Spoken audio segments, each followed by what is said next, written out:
নিশ্চয়কৈ ক'ব লাগিব নিশাৰ ভাগত উদুলি মুদুলি পৰিৱেশ তীৰ্থংকৰী হাজোৰ ঐতিহ্যমণ্ডিত হাজো হয়গ্ৰীৱ মাধৱ মন্দিৰত কিয়নো লোকবিশ্বাস পৰম্পৰা অনুসৰি হাজো হয়গ্ৰীৱ মাধৱ মন্দিৰত দৌল উৎসৱৰ লগত সংগতি ৰাখি উদযাপন কৰি আহিছে দৌল উৎসৱৰ যি হাজোৰ মাধৱ মন্দিৰৰ যি মহাপ্ৰভুজনক হাজো তীৰ্থংকৰী হাজোৰ প্ৰদক্ষিণ কৰা হয় আৰু দৌল উৎসৱৰ পিছৰটো দিনাই এনেদৰে তীৰ্থংকৰী হাজোত পিছৰটো দিনা প্ৰদক্ষিণ কৰি হাজোৰ তীৰ্থংকৰী হাজোত এনেদৰে প্ৰদক্ষিণ কৰা মহাপ্ৰভু পিছত মণিকূটৰ পৰা উলিয়াই আনি এক উখল মাখল পৰিৱেশ যি ঐতিহ্যমণ্ডিত যি হাজোৰ হয়গ্ৰীৱ মাধৱ মন্দিৰৰ মহাপ্ৰভুজনক এনেদৰে উলিয়াই আনি পৰম্পৰাগতভাৱে এনেদৰে লোকবিশ্বাস অনুসৰি যি গায়ন বায়ন ঢুলীয়া খুলীয়া এনেদৰে হোম যজ্ঞৰে এনেদৰে আয়োজন কৰা হৈছে এনেদৰে নিশাৰ ভাগত এনেদৰে উদযাপন কৰি আহিছে তেওঁলোকে পৰম্পৰা অনুসৰি চলি আহিছে যি লোকবিশ্বাস অনুসৰি হাজোৰ এই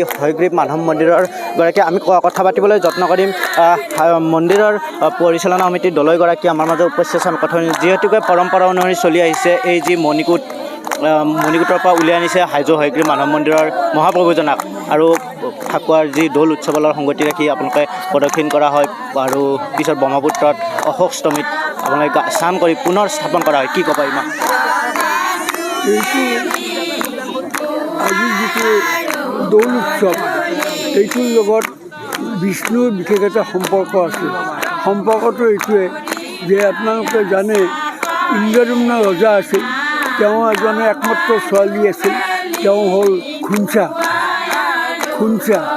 আৰু তেওঁ বহুত সম্পত্তি থকা যদিও ইন্দ্ৰদ্যুম্নৰ তেওঁ শান্তি হোৱা নাছিলে তেওঁ কোনো ল'ৰা সন্তান পোৱা নাছিল তেতিয়া এই খুঞ্চাক কৃষ্ণৰ লগত বিয়া দিবলৈ ঠিক কৰিলে আৰু কৃষ্ণৰ লগত বিয়া দিবলৈ খুজিলেও সত্যভামাই এইটোত ভাল পোৱা নাছিল সত্যভামা অলৰেডি বিয়া কৰা আছিলে কৃষ্ণৰ লগত এইটো ক্ষেত্ৰত যিহেতুকে খুঞ্চাক বিয়া কৰাৰ পিছত তেওঁক ৰাখিবলৈ অলপ বেলেগ ধৰণে সত্যভামাৰ পৰা ৰাখিব লাগিলে সেইকাৰণে তেওঁক ইয়ালৈকে লৈ আহিব এই ঠাইটোকে চিলেক্ট কৰিলে মাধৱৰ এই জেগাটো মাধৱ কৃষ্ণ সেইকাৰণে কৃষ্ণৰ জেগাটোকে তেওঁ স্থানটো কৰি খুঞ্চাক আনি ইয়াত এলোপ কৰি ৰাখিলে অলপ বেলেগে ৰাখিলে কাৰণ সত্যভামাই এই বস্তুটো ভাল পোৱা নাছিল যিটোৰ কাৰণে নেকি সত্যভামাই ভাল পোৱা নাছিল কাৰণ ইয়াৰ কাৰণে ভেটাভেটি হৈছিল হোমাৰবৰী বুলি এটা ঠাই আছে তাতে বাঁহ মানিছিলে বাঁহ মানি পেলাই কৃষ্ণক বাধা দি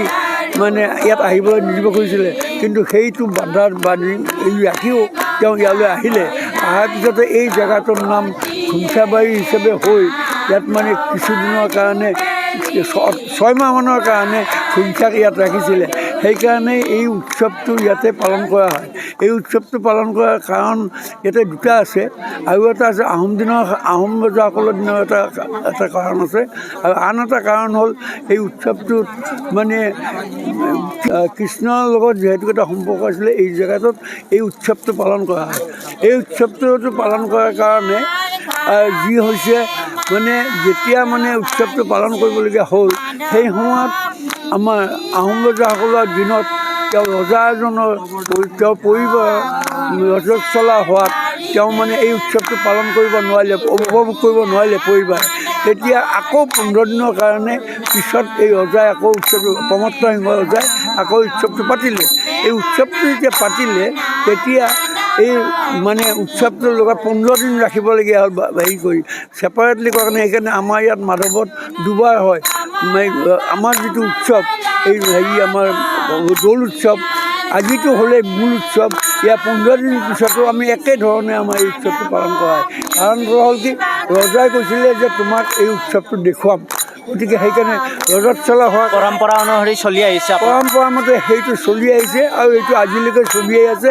আমিও ইয়াৰ নীতি নিয়ম মতে এইখিনি মানি আহিছোঁ আৰু এই মানাৰ ফলত আমাৰ ইয়াত যিখিনি আমাৰ মানুহ আছে সকলোৱে সুশান্তিত আছে আৰু সদায় বিষ্ণুৱে আমাক বেলেগ ধৰণে চায় আৰু আমাৰ হাজোৰ মানুহখিনিক মই সদায় কওঁ যে পুণ্যৰ বলত ইয়াতে মানুহে জন্মগ্ৰহণ কৰিছে আৰু যাৰ কাৰণে নেকি ইয়াত মানুহে কোনোদিন অভাৱত নপৰে একো নাথাকিলেও মানুহে ইয়াতে যিজনে আহি পেলাই ইয়াতে খাবলৈ এমুঠি খাবলৈ পায়।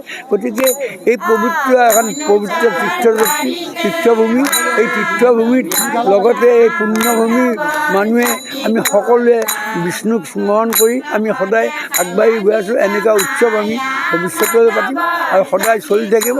ইয়াৰ ফলত বিষ্ণুৱে আমাক সদায় আশীৰ্বাদ দিব।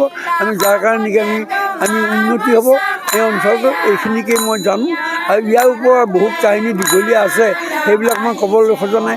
এই আজিৰ প্ৰসংগটোৰ ওপৰত এই থুলমূলকৈ মই অলপ এইখিনি ক'লোঁ। গতিকে ধন্যবাদ। কেতিয়া ঘূৰা হ'ব এই গোসাঁই? গোসাঁইক আজি ইয়াৰ পিছত আমাৰ এটা দৌল উৎসৱ, এইটো দৌল যিটো ঘৰ আছে, এই ঘৰটো আহোম ৰজাৰ দিনতে বনোৱা। গতিকে আজি এই পূজা পাৰ্বণ যিখিনি কৰা হয়, কৰি উঠি আমাৰ তাত মানে দৌল ঘৰৰ ভিতৰত ৰখা হ'ব। তাতে দুজনক আমাৰ তেওঁ অকলে ৰখা নহয়, ভগৱানক দুজনে তাতে গাৰ্ড দিব। গাৰ্ড দি তাতে ৰাতি শুই থাকিব। ইয়াৰ পিছদিনাখন নগৰ সংকীৰ্তন কৰা বুলি কয়, তেওঁক চলন্ত মাধৱ হিচাপে গোটেই নগৰখনৰ হাজত আমি ঘূৰোৱা হয়। সেইদিনাখন কলপুলি পুতি প্ৰসাদ দি ধূপ ধূনা জ্বলাই মানুহে সেৱা কৰে। আৰু সেইদিনা এটা হয়। ইয়াৰ পিছতো এই প্ৰদৰ্শন যিটো আছে, ইয়াৰ লগতে আৰু কিছুদিন পিছতে আমাৰ এওঁলোকক স্নান কৰিবৰ কাৰণে এই অহঅষ্টমীৰ কাৰণে শুৱালকুছিত লৈ যোৱা হয়। শুৱালকুছিতো এই চলন্ত মাধৱক লৈ গৈ তাতে স্নান কৰা জেগাটো আছে, তেওঁলোকক নিৰ্ধাৰিত কৰি থোৱা আছে। তাত হাজাৰ হাজাৰ মানুহে তেওঁক হেৰি কৰে, পূজা কৰে, তাৰপিছত সেৱা সন্মান কৰে। কৰি উঠি তেওঁক আকৌ ইয়ালৈ আপচ লৈ অহা হয়, আনি আকৌ শয়ন যোৱা বুলি কয়। তেওঁক ইয়াতে মানে আকৌ সোমাই দিয়ে, গৰ্ভগৃহত আকৌ সোমাই দিয়ে। হয়, নিশ্চয়কৈ ধন্যবাদ জনাইছোঁ। নিশাৰ ভাগত এনেদৰে উখল মাখল পৰিৱেশে বিৰাজ কৰিছে হাজোৰ হয়গ্ৰীৱ মাধৱ মন্দিৰৰ বাকৰিত। এনেদৰে আয়তীসকল এনেদৰে নামৰ ধ্বনি, যি নামৰ ধ্বনিৰে এনেদৰে উখল মাখল পৰিৱেশ, এক উৎসৱমুখৰ পৰিৱেশ নিশাৰ ভাগত। এনেদৰে আমি নামৰ মাজলৈ যাবলৈ চেষ্টা কৰিছোঁ।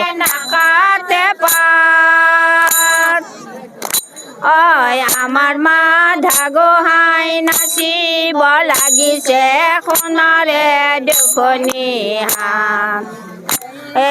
মাধৱৰ চোতালত নাম কলত বুলি মৰমে নাকাতে পাত। আমাৰ মাধা গোহাঁই নাচিব লাগিছে সোণাৰে দুখনি হাত। হয়, নিশ্চয়কৈ ধন্যবাদ জনাইছোঁ। এনেদৰে নিশাৰ ভাগত উৎসৱমুখৰ পৰিৱেশ বিৰাজ কৰিছে হাজোৰ ঐতিহ্যমণ্ডিত যি হয়গ্ৰীৱ মাধৱ মন্দিৰৰ বাকৰি আছে, এই বাকৰিত এনেদৰে উৎসৱমুখৰ পৰিৱেশ। যিহেতুকে দৌল মহোৎসৱৰ লগত সংগতি ৰাখি, দৌল পূৰ্ণিমাৰ লগত সংগতি ৰাখি এনেদৰে উৎসৱমুখৰ পৰিৱেশ বিৰাজ কৰে। মই সামগ্ৰিক কিছু পৰিৱেশ দেখুৱাইছোঁ। এনেদৰে যি হয়গ্ৰীৱ মাধৱ মন্দিৰৰ বাকৰিত এনেদৰে উৎসৱমুখৰ পৰিৱেশ বিৰাজ কৰিছে। ইফালে যদি হোম যজ্ঞৰ যি বৈদিক ৰীতি নীতিৰে স্থাপন কৰা হ'ব, যি মাধৱ মহাপ্ৰভুজনা স্থাপন কৰা হ'ব।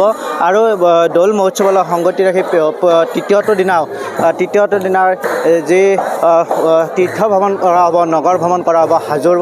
হাজোৰ প্ৰতিটো ঠাইত নগৰ ভ্ৰমণ কৰা হ'ব। আৰু নগৰ ভ্ৰমণ কৰাৰ পিছতে এনেদৰে হাজোৰ পিছতে অষ্টমীৰ দিনাখন এনেদৰে মহাপ্ৰভুজনাক স্নান কৰি আনি, ব্ৰহ্মপুত্ৰত স্নান কৰি আনি, যি গংগাৰ তুল্য দুয়োগৰাকী প্ৰভুজনাক স্নান কৰি আনি পুনৰ হাজোৰ হয়গ্ৰীৱ মাধৱ মন্দিৰৰ মণিকূটৰ ভিতৰ ভাগত এনেদৰে স্থাপন কৰা হ'ব মহাপ্ৰভুজনাক।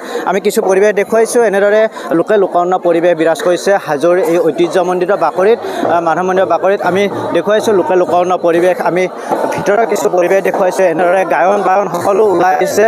লোকাৰণ্য পৰিৱেশ নিশাৰ ভাগত যদি সম্ভৱ আমি কিছু ভিতৰৰ পৰিৱেশ দেখুৱাইছোঁ। এনেদৰে দৌল মহোৎসৱৰ লগত সংগতি ৰাখি এনেদৰে লোকাৰণ্য পৰিৱেশ বিৰাজ কৰিছে হাজোৰ এই ঐতিহ্যমণ্ডিত নিশাৰ ভাগত। আমি এনেদৰে দেখুৱাইছোঁ। যিহেতুকে এক উৎসৱমুখৰ পৰিৱেশ নিশাৰ ভাগত আমি দেখুৱাইছোঁ পোনপটীয়াভাৱে। আমি নিশাৰ ভাগত এনেদৰে